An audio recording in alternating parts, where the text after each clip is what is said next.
Hello and welcome to Uncommon Law, my podcast about true stories from my life experience of over 50 years as a lawyer and trial judge. This is a look at the law from the inside out, stuff they don't teach in law school. This is Judge Rudy Greco, retired Justice of the New York State Supreme Court. In the late 1980s, my Jackson Heights neighborhood was in decline.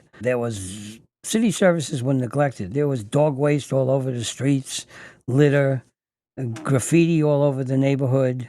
The sanitation services weren't so good. The parks weren't in good condition. The subways, it wasn't very, very good because there had been a corporation that built the neighborhood and managed it, and they were out of business, the Queensboro Corporation. It was a planned community. And once they went out of business, the neighborhood was on its own. And it wasn't doing so well. It was from an upper middle class neighborhood. It was on the downgrade, and it was making its way down the scale pretty rapidly. Well, I was in the Jackson Heights Beautification Group, and one of the co-directors of mine was a lady named Marguerite Park. And Marguerite was an angry person to begin with, but she was really angry about graffiti. She hated graffiti. She hated it and complained about it to the point where she decided to do some research. And she did. She looked up, I think it was a computer at the time, I'm not sure. It was in the late 80s. And she did some research, and she came up with a program instituted in a town called Sylvan, Sylvan, California. Sylvan, California had tremendous graffiti problem, and they recognized it, deplored it, and did something about it, and then wrote it all up in pamphlets, informational pamphlets. And she got this stuff from Sylvan, California. And Sylvan Info was terrific because they talked about all sorts of aspects of graffiti that you don't think about. Well, for instance, is this graffiti art or is it vandalism? Is this evidence of artistic talent or is it just scrawl? Is there a worthy message? Is there any message at all behind this graffiti, or is it just gangs marking turf? Is this permitted, or was it a trespass, painting on the side of a building without permission? The difference in all of these things is great and is to be considered. Most remarkable of the Sylvan findings and information was the conclusion that they came to. They said that 90% of the graffiti they removed never returned. 5% of it returned once or twice if you followed up and removed it as soon as it was put up. It would only come back once or twice.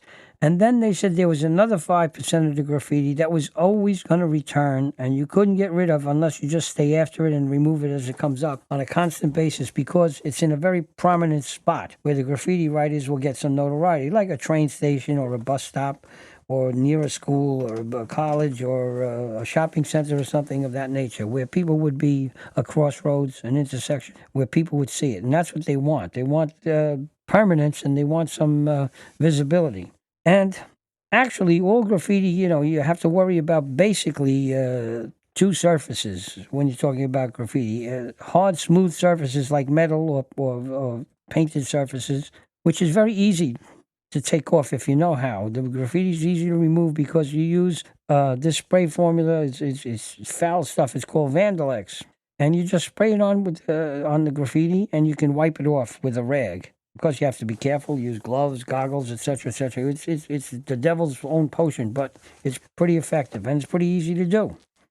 On soft, porous surfaces like brick, stone, limestone, that sort of stuff, that's a different proposition. And now you have to use acid gel, which comes in 5-gallon tins. You have to brush that on the wall in warm weather, 60 degrees or more, and then you have to have power washers to wash it off the walls, basically pry it off the walls. And that means you have to have people who are willing in warm weather to do dirty, hard, hazardous work. It's difficult stuff. It's not easy. This is not stuff for dilettantes. So to get volunteers to do that kind of work, that's a difficulty in and of itself, because it requires a certain amount of dedication. There has to be a desire. People have to hate the graffiti enough to want to do something about it and wipe it out. And they have to be diligent, have to have determination to keep going back in those cases where it comes back a couple of times. Well, we went to then our state senator, who's late Manny Gold. He was a lovely guy, and he gave us a $2,000 grant when we spoke to him about our pilot program and what they did in Sylvan, California. And with the $2,000, we bought 3 power washers at $500 a piece, and the next the last $500 we spent on the acid, compound, the gel, protective gear, face masks, overalls, gloves, and a couple of carts to take the stuff around, the power washers and all the equipment that we needed. And we even got special wrenches because we had a problem. You had to get water supply to feed the power washers, and you had to go to private houses or stores and get a hookup with a hose, etc., etc. And we eventually got FDNY, a Fire Department of New York City, wrenches, which they had for hydrants, which made it difficult to open the hydrants if you weren't authorized. And we got those authorized wrenches and permits to use the fire hydrants for our graffiti removal operation. And we did that by cleaning the firehouses, which themselves were vandalized and covered with graffiti.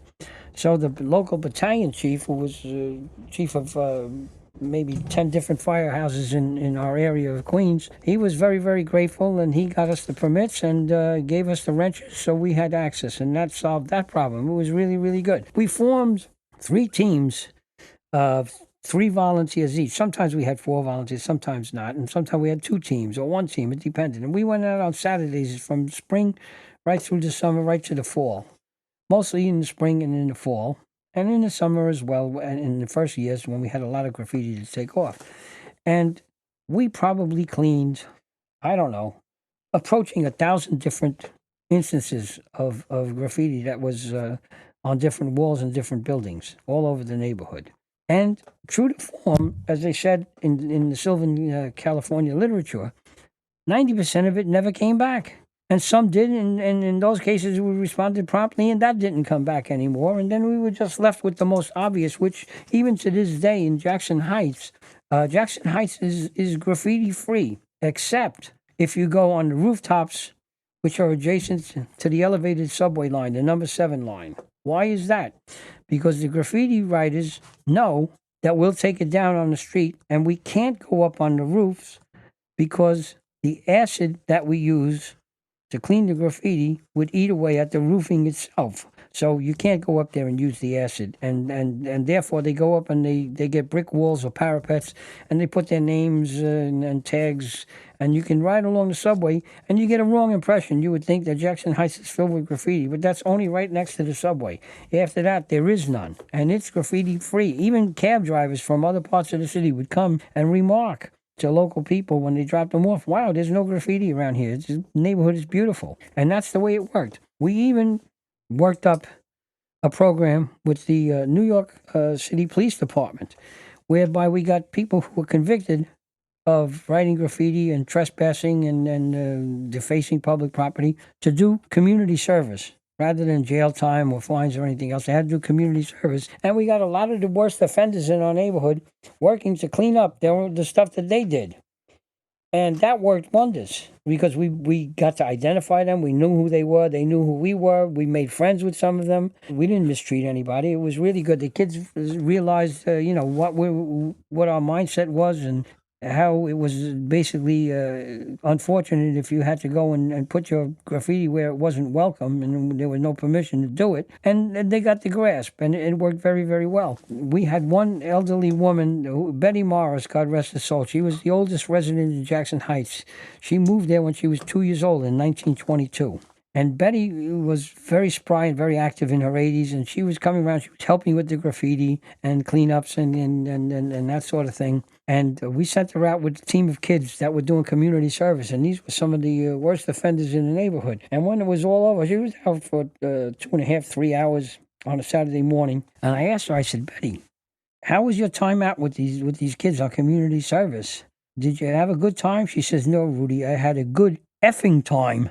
because that's all these kids do is F this and F that and F this and F that. She said, so it wasn't a good time. It was a good effing time. She said, but actually, I enjoyed it. And so did they. She said, it was a real eye opener.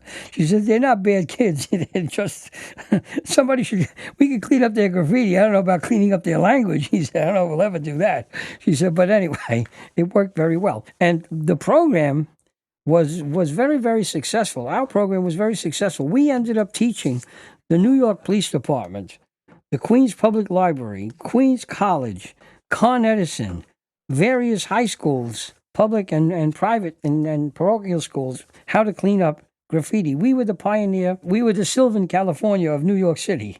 We learned from Sylvan California, and we spread the gospel of graffiti removal all over the city, and it caught on.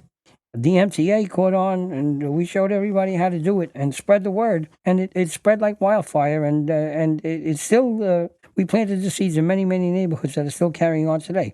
Our most successful day in Jackson Heights was back in the 80s. We had 3 teams working full blast, and we covered 10 blocks, both sides of the avenue, apartment houses, and cleaned up all the buildings in 10 blocks. That's a half-mile strip.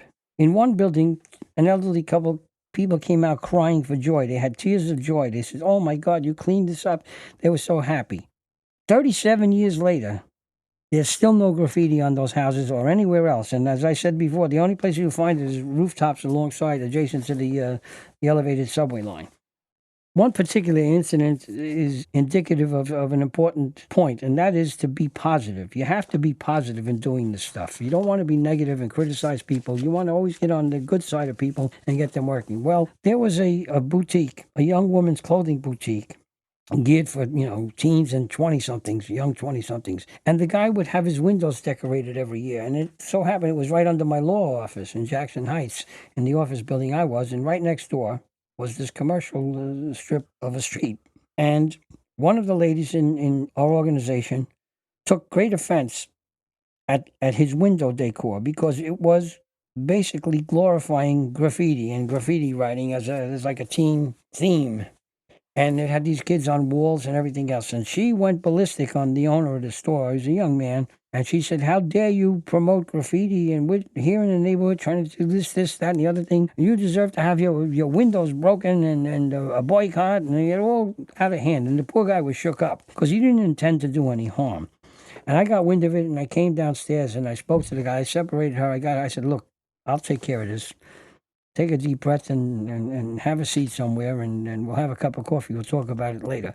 And I spoke to the guy, and he told me, he says, I spend a lot of money every month to have professional window decorators do my windows because it's an important part of my business. You have to attract these young people. He says, and I didn't mean to do this. This is just the thing that, that they came up with as a theme. And I said, okay, I understand. And we don't want to forget the threats and all that other stuff.